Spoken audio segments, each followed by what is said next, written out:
Olha, Liliana, você traz uma questão que me faz reportar um dos pontos que a Maria colocou aí na sua exposição, que aquele foi o momento daquela virada. 1979 foi o terceiro Congresso Brasileiro de Agentes Sociais e Estudantes de Serviço Social, num grupo muito pequeno, e que se fez uma virada. Foi um congresso considerado como virada do quê? Foi um marco de uma cultura, da cultura profissional nossa. E essa marca e essa cultura se deu exatamente em relação à dimensão política da nossa profissão. E a dimensão política na perspectiva da organização política da própria categoria. E foi naquele congresso, 3 dias antes, havia embriões de associações profissionais, ex-sindicatos de assistentes sociais. A própria Associação Profissional dos Assistentes Sociais de São Paulo estava desativado há 8 anos, por perseguição, inclusive, do regime militar. E aí começamos a reativar esses ex-sindicatos, Sindicato do Rio de Janeiro, Sindicato de Belo Horizonte, a Associação Profissional das Assistentes Sociais de São Paulo. Nos reunimos 3 dias antes do Congresso. Começamos a fazer uma análise crítica da concepção do Congresso, da forma como ele foi organizado, da temática abordada por aquele Congresso. E nós vimos que ele era um Congresso oficialesco. Foi para mesas de discussões, discutir as políticas sociais do regime militar. Com a presença, inclusive, dos dirigentes do regime militar na época, relacionada à política social. Nós vamos para dentro do Congresso, mais de 3 mil profissionais do país inteiro, metade deles numa insatisfação enorme. E no segundo dia, era tal a insatisfação, a revolta dentro daquele Congresso, que nós já havíamos trazido uma proposta de intervenção conjunta dessas pessoas que se reuniram 3 dias antes para refletir sobre o Congresso e planejar nossa intervenção no Congresso, portanto, uma intervenção política. No segundo dia, nós convocamos, na hora do almoço, uma plenária, uma assembleia, tinha 500 delegados, num congresso de mais de 3 mil delegados, e aí deliberou-se em tomar a direção do Congresso. Aquelas entidades que haviam se reunido antes, 3 dias antes, que sabiam o que queriam, assumiram a direção do Congresso, passaram a dirigir o Congresso, e o Congresso assumiu um outro rumo. Isso não foi fácil. Era a ameaça dos militares cercarem o Morumbi, que era onde estava assinando o Congresso, e prender os dirigentes, as lideranças do Congresso. Só que o momento que o país vivia era outro, era de efervescência, era de resistência à ditadura, era de luta pela anistia, era luta contra a carestia, era luta por liberdade. E naquele clima a gente conseguiu enfrentar aquelas contradições lá dentro, e a partir dali o serviço social passou a ter um outro rumo. Não estou dizendo que mudou o conjunto da categoria. Eu diria 20%, 30% havia assumido uma posição de ruptura, de mudança, com reflexo, inclusive, no quadro conceitual da profissão, no projeto profissional ético-político da profissão. E a partir dali, qual foi a consequência? A nossa atuação profissional deixou de ser nas salas de entrevistas individuais fechadas e limitadas em si mesmas, ou apenas uma prestação assistencial, sem nenhuma crítica, junto com os que recebiam aquela ajuda, do ponto de vista das causas pelas quais aquelas pessoas estavam a depender daquela ajuda assistencial, portanto, exercitando também uma dimensão pedagógica, educativa da nossa profissão. Nós não somos só assistentes para levar serviços públicos, nós somos educadores sociais, somos pessoas para ajudar o povo a acordar e se perceber como sujeito de direito.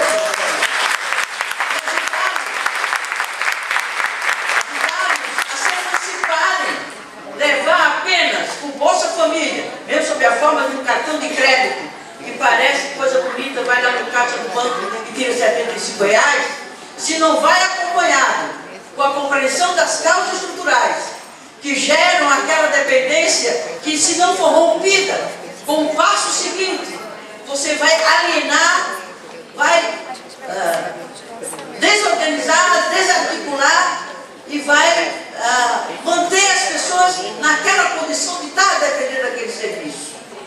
O mesmo a gente extrapola do ponto de vista da compreensão da organização política da nossa categoria. E isso começou a partir do momento que antes as redes sociais não se assumiam como trabalhadores e como trabalhadoras, não se assumiam como assalariados, muito menos se imaginavam também explorados e exploradas. Aquele processo de conscientização, de autocrítica, de reflexão interna, nos fez perceber que nós também éramos trabalhadores, assalariados, não assalariados e trabalhadores de fábrica, operários, mas éramos trabalhadores assalariados, injustiçados nos nossos direitos, alienados na nossa condição de sujeitos e de agentes transformadores do processo histórico-social. Foi a partir dali, da compreensão que nós temos uma origem de classe, e a nossa condição de renda e de classe nos coloca em mesmo patamar do operário da fábrica, do operário na construção civil, do operário em qualquer tipo de atividade, numa relação capital-trabalho de exploração e de sujeição. Foi a partir desse momento que a gente se descobriu como sujeito político. Foi a partir desse momento que a gente passou a se pensar organizados politicamente, em associações, em sindicatos, em movimentos e mais, influenciando na organização popular. Nós não podemos ficar apenas na prestação individual do serviço, nós temos que estimular e nos envolvermos na organização dos movimentos sociais e populares em torno dos seus direitos. Direito à saúde, direito à educação, direito ao transporte, direito à segurança, direito à dignidade, direito à vida, os direitos individuais civis, os direitos coletivos sociais e também os direitos difusos, que são os novos direitos que ocorrem, o direito ao meio ambiente, o direito à mobilidade urbana e a tantos outros direitos que vão emergindo a partir da própria transformação da sociedade. Por isso que eu celebrei com alegria e agradeço ao vereador do nosso partido, inclusive, o vereador Edson, que me trouxe aqui e que fez com que você me convidasse para estar aqui nesse momento, e ele tem sido um estimulador desse esforço de organização autônomo, independente dos profissionais de serviço social na região. E eu celebro, na pessoa dessas colegas que estão coordenando esse esforço, com a ajuda de vereadores, o Breno está aqui com certeza, o prefeito Brandílio, que é aqui da sua representação, sua esposa, e tantas outras autoridades municipais, vereadores, Marcelo, tem o vereador Marcelo, enfim, os que estão aqui, junto com a sociedade civil, que deve haver pessoas dos movimentos aqui, é que temos que fortalecer o poder popular. E o poder popular é a fonte do poder político, sem o que essa representação não é legítima. Por isso que os jovens estão na rua. Claro que estão os excessos, mas os excessos é de uma minoria. Baderneiro não é um movimento, o movimento é uma expressão desorganizada de insatisfação, de indignação, de desejo de participação e de mudança, porque as instituições que existem hoje, elas não representam mais o interesse dessa juventude, elas não dialogam mais com a juventude, elas não representam mais nada. Os partidos de A a Z não representam mais a realidade do dia de hoje nas novas gerações. Como o sindicato está esvaziado.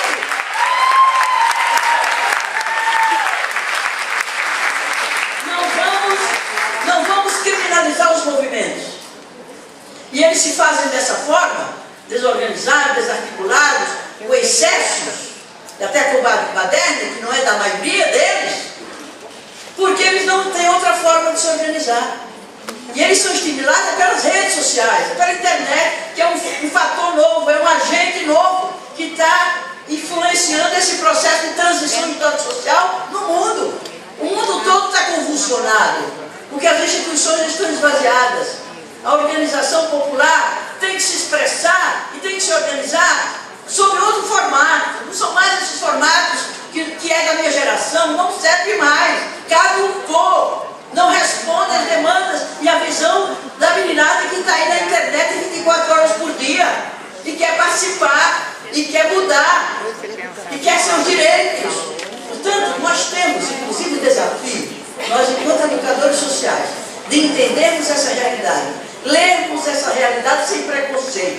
sem Parque Pri, sem valores da nossa geração que já se foi. Ou a gente assume essa realidade, ou a gente está descolado e atrapalhando a mudança. Nós não somos agentes de mudança, mas nós podemos atrapalhar a mudança. Então, que pelo menos, se não somos agentes de mudança, não atrapalhemos a mudança. E a única forma da gente ajudar a mudança e ser agente de mudança é se colocar juntos para buscar caminhos e saídas para os impasses, para os desafios e para a indignação e a insatisfação que existe em relação ao projeto humano. É o projeto humano que faliu. Por isso que está se fazendo justiça com as próprias mãos, voltando à idade da pedra. É disso que está sendo colocado como desafio para nós. Não adianta mais eu ir para a minha associaçãozinha, aliás, para a minha entidadezinha, para o órgão públicozinho, fazer aquelas horas de trabalho, mesmo que sejam 30 horas semanais, se isso não vem agregado com a presença nossa no mundo real.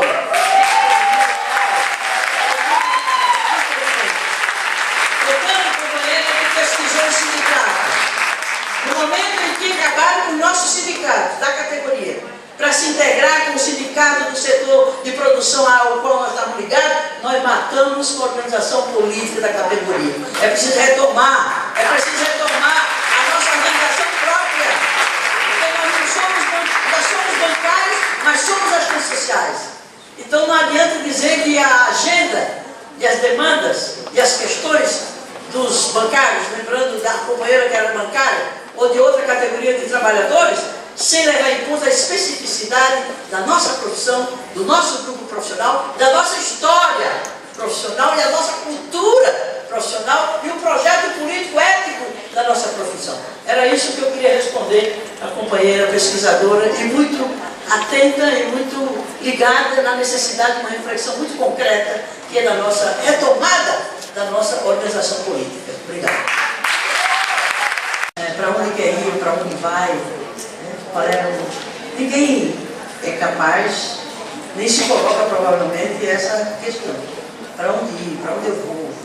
Isso está fora da expressão social, da forma como se dá no dia de hoje. E a relação povo-governo, sociedade civil, Estado, realmente não existe. Logo que houve aquela manifestação de junho, aquela ebulição, aquela expressão dos movimentos de milhões de pessoas nas ruas, durante um mês, aquilo bagunçou um pouco o coreto, seja do governo, dos governos, seja do Congresso. E logo depois veio uma euforia, eu chamei de euforia legiferante, ou seja, euforia legislativa, de querer tirar todos os projetos da gaveta de décadas e tentar colocar em pauta e votar. Aquilo não durou um mês.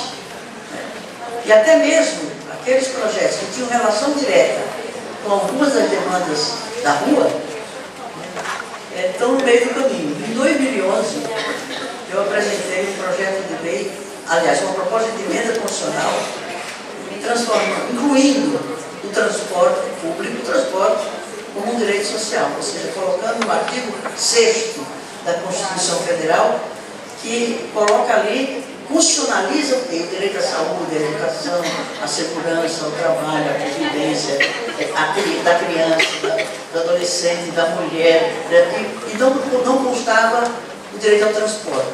E essa PEC foi aprovada, isso em 2011, com aquela ebulição, com a pressão das ruas. O projeto que estava engavetado na Comissão de Constituição e Justiça foi para a pauta, foi aprovado na pauta da Comissão de Constituição e Justiça, em seguida foi logo para o plenário, e no plenário foi votado votado 2 vezes, em 2 sessões sucessivas, e foi aprovado na Câmara dos Deputados. Em seguida foi para o Senado, e está dormindo nas gavetas do Senado. Tenho pressionado, tenho cobrado, porque seria pelo menos inteligente politicamente, porque seria uma pauta positiva, como eles gostam de falar, para tirar a pauta da corrupção que está lá.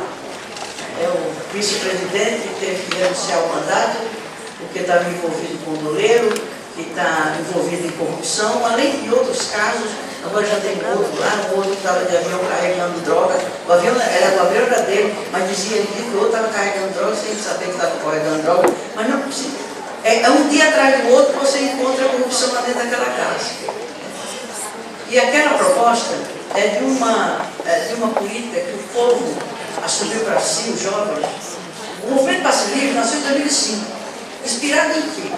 Uma tentativa que nós fizemos no governo da cidade de São Paulo, quando propusemos à Câmara Municipal de São Paulo, em 1991, 92, a Passe Livre, ou seja, a tarifa zero.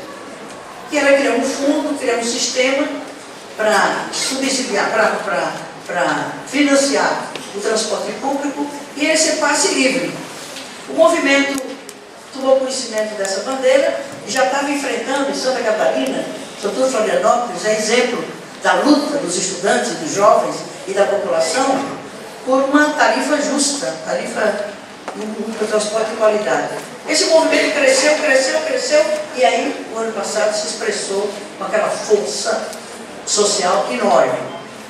O Congresso já tinha uma iniciativa de 3 anos atrás, o movimento suscitou uma reação, mas logo morreu, porque também o movimento da rua não cobrou mais. Não vejo nenhum movimento pressionando o Senado pautar aquela matéria e colocar a conquista, o direito ao transporte público na Constituição, que a partir dali o Estado, nas suas várias esferas, federal, estadual e municipal, são obrigados a ter política pública para garantir transporte público para o trabalhador, para qualquer cidadão que queira se locomover, que precise se locomover, sobretudo os grandes centros urbanos, que a mobilidade urbana é um direito social, é um direito humano fundamental. Eu quero citar isso, né, em sintonia com o professor, quando ele diz que há um divórcio, né, entre as instituições políticas e a sociedade civil.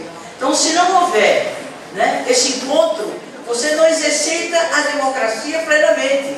A democracia se expressa em duas dimensões. A democracia representativa e a democracia direta, participativa, que está escrito no próprio artigo 1º, parágrafo 1º, parágrafo único da Constituição de 88, e que diz: todo o poder emana do povo. E é seu nome que ele deve ser exercido por representantes eleitos democraticamente, diretamente, ou através da participação direta, conforme uma legislação a se construir, uma legislação regulamentar, ordinária, para garantir a participação popular, sob a forma de quê? Plebiscito, referendo, projeto de lei de iniciativa popular. O artigo 14 da Constituição Federal de 88. Poucos plebiscitos se fez no Brasil, pouquíssimos. Referendo, muito menos. Nos países democráticos, democracia consolidada na Europa, e mesmo nos Estados Unidos da América, a consulta popular se faz em toda eleição. Na última eleição do Obama, mais de 800 questões de interesse nacional foi objeto de consulta. Ao mesmo tempo que você estava elegendo o presidente, votando no presidente, ou votando no senador, ou votando no deputado ou na deputada, ou votando no prefeito, ou votando, você também estava se pronunciando sobre questões para orientar as decisões de governo a respeito dessas questões. Se o Brasil tiver democracia verdadeira, não estaria fazendo a obra da Belo Monte sem consultar a população, que tem um impacto ambiental, um impacto cultural e um impacto social. Eu poderia citar N outras questões que teriam que passar pelo crivo da soberania popular, que o povo é que é a força do poder. O poder não é de quem exerce o mandato, seja do prefeito, do vereador, do deputado, de presidente da república, de governador. Não, a força do poder é o povo. E só o povo tem o poder de mudar as coisas. Dom Tomás Balbino, que acabou de falecer, lamentavelmente, que criou o CIMI, que foi aquele militante da causa indígena e dos quilombolas do país, ele diz assim: o novo, o povo é que cria. Portanto, nós, as ciências sociais, que somos a profissão, junto com o psicólogo, junto com o economista, junto com o pedagogo, mas principalmente nós, o nosso DNA nos leva exatamente a ser aquele profissional que tem uma relação mais direta com o povo, mais direta com o cidadão, no cotidiano dele. Portanto, nós temos um potencial de sermos, enquanto educadores sociais, uma condição de potencializar esse poder popular que se exerce através da cidadania, das pessoas mais simples, das pessoas mais anônimas, das pessoas mais despojadas de poder na sociedade. Então, nós temos o serviço social das áreas sociais, vereadores, membros do poder municipal, secretários do governo municipal. Não é por acaso que se consegue reunir tanta gente numa sexta-feira, tantas horas, para refletir sobre um tema, é porque nós estamos no espaço do poder local. Nós estamos no espaço do poder municipal. Nós estamos numa administração municipal, que é a face visível do Estado. É o prefeito. Hoje começamos com o prefeito. Hoje cedo, determinadas pessoas na minha porta reivindicando determinadas coisas. É fácil acessar o prefeito, já sabe onde é a casa dele. Acessar o vereador, o presidente da Câmara, é fácil. E por isso não se dá poder aos municípios. Historicamente, os municípios, que são a esfera local de poder do Estado. Exatamente porque é a cidadania que está nesse espaço, é a relação direta povo-governo, é prefeito, vereador, cidadão, cidadania. Por isso não se dá poder institucional ao município. Por isso que 60% do bolo tributário fica na União. Por isso que 20 e tantos por cento desse bolo tributário fica nos governos estaduais. E fica apenas 8, 9% de olhar com os municípios, que aí os prefeitos precisam fazer macro em Brasília para poder salvar os municípios. E os municípios que estão cidadãos. Se os cidadãos fossem mais ativos, mais organizados, mais politizados, mais participativos, o município já teria um status de mais poder do que tem tido historicamente nesse país. Em países da Europa, de democracia consolidada, 72%, como na Suécia, do bolo tributário fica nos municípios. O resto é dividido com as outras esferas. No Brasil é o inverso. O pacto federativo é para penalizar o cidadão, o indivíduo, o povo, o poder local, os municípios. Por isso tem que se fazer uma reforma política, não para mudar regras eleitorais apenas. Precisa mudar a estrutura do Estado, a natureza do Estado, a relação povo-governo. Para aí sim a gente dizer, não, nós temos uma democracia. E dar uma democracia, que só é democracia se tiver o pleno exercício da cidadania que para todas, sem o que nós estamos mentindo de dizer que somos um Estado democrático de direito e que somos uma nação verdadeiramente democrática. Eu parabenizo a vocês, o poder está aqui, o poder está no município, sobretudo com gestões democráticas. Não estou dizendo que acerta sempre e que é sempre democrático. Mas exatamente pela relação direta com o governo é possível tornar esse poder, sem dúvida, mais democrático, mais aberto, mais progressivo a participação do cidadão do que evidentemente a polícia. Até chegar ao governo estadual, imagina até chegar ao governo federal. E os prefeitos conseguem falar com o presidente. Imagina o cidadão comum vindo de Arara para falar com o presidente. Não fala. É evidente que ela não tem tempo para atender todos os presidentes do mundo. Mas, de qualquer forma, é o Estado, não é esse governo, é a estrutura, a natureza, a dinâmica de funcionamento do Estado brasileiro é de voz, com a fonte do poder que é o povo. Então era isso, agradeço o convite, é por aí que a gente muda as coisas. Vamos sair melhor daqui hoje do que quando entramos, porque teremos mais minhoca na cabeça da gente. E eu não quero essa conversa de vocês de jeito nenhum, que é para ir com dúvida na cabeça para vocês buscarem as explicações, as saídas, os impasses que cada um de nós tem na nossa cabeça, na nossa vida, na nossa atuação profissional. Muito obrigada, é uma alegria estar aqui com esses companheiros nessa mesa.